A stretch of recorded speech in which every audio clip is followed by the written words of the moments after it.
Software as a service has served as the enterprise standard for 2 decades, but with rising software sprawl and integration taxes, the traditional model is reaching empirical exhaustion. Modern organizations are managing hundreds of disconnected tools, creating a compounding tax on coordination and resources. The problem lies in the operational philosophy. The vendor provides the tool, but the client provides the cognitive labor to run it. This forces the human user to act as an inefficient manual integration layer, as seen in this web of isolated profiles. Instead of high-level work, humans spend their time manually transferring state and data across these rigid system boundaries. This creates a hard economic ceiling. As enterprise data grows, the cost of keeping humans in the loop scales until it becomes unsustainable. Simply adding AI chat interfaces to existing apps won't help. The user interface itself has become the bottleneck to enterprise scale.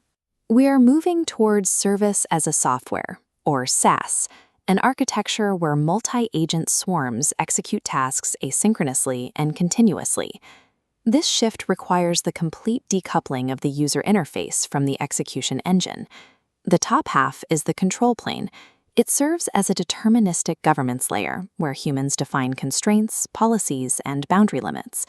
In this system, the human worker acts as a strategic commander of policies, not a mechanical operator of software. Beneath it is the execution plane, an asynchronous backend where orchestrated AI agents process event streams without manual intervention. Value in SaaS is generated by these continuous, invisible actions in the backend, rather than direct human clicks. This structure ensures the human focus remains on high-level system policies, while the software handles the mechanics of execution.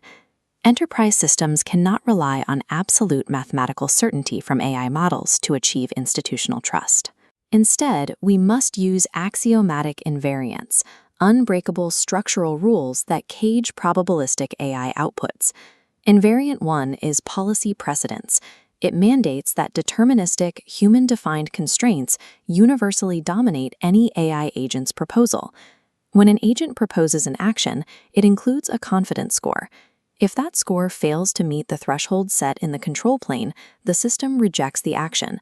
Low confidence triggers an immediate escalation, halting execution and forcing human intervention to manage the risk.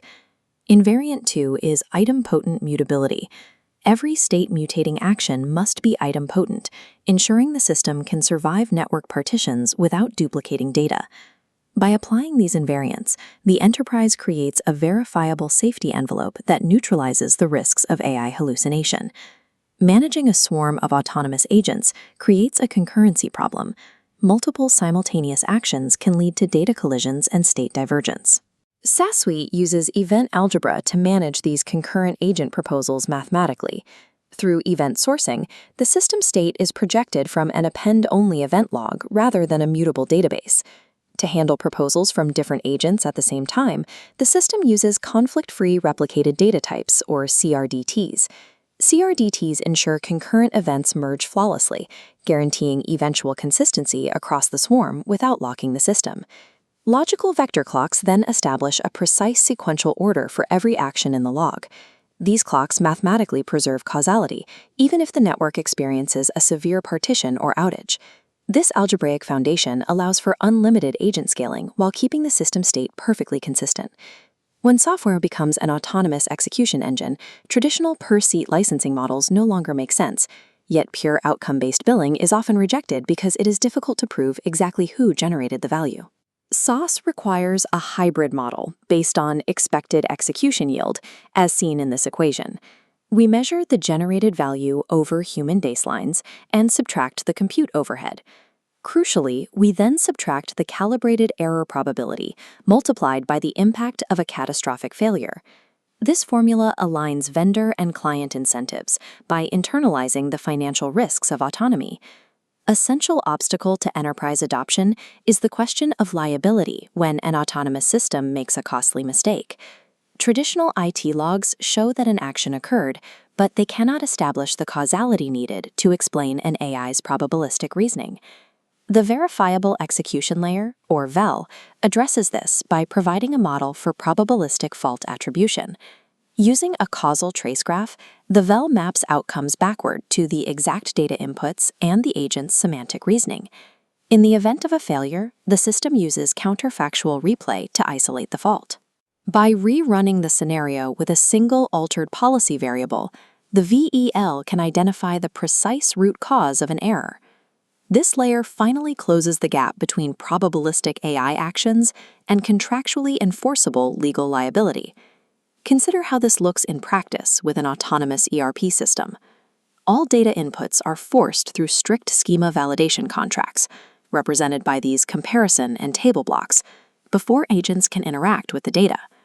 This reaches level 3 autonomy, but high-impact financial outputs still require cryptographic approval from a human CFO to remain audit-ready. This contrasts with legal operating systems, where the environment is game-theoretic and adversarial. In legal domains, SaaSw is limited to level 2.5, agent-assisted execution, to avoid the risks of full autonomy. Here, agents structure data and identify ambiguities, but final adversarial commitments remain exclusively human-driven. By decoupling the interface and proving execution invariance, SaaSw makes execution as a system a contractually enforceable reality.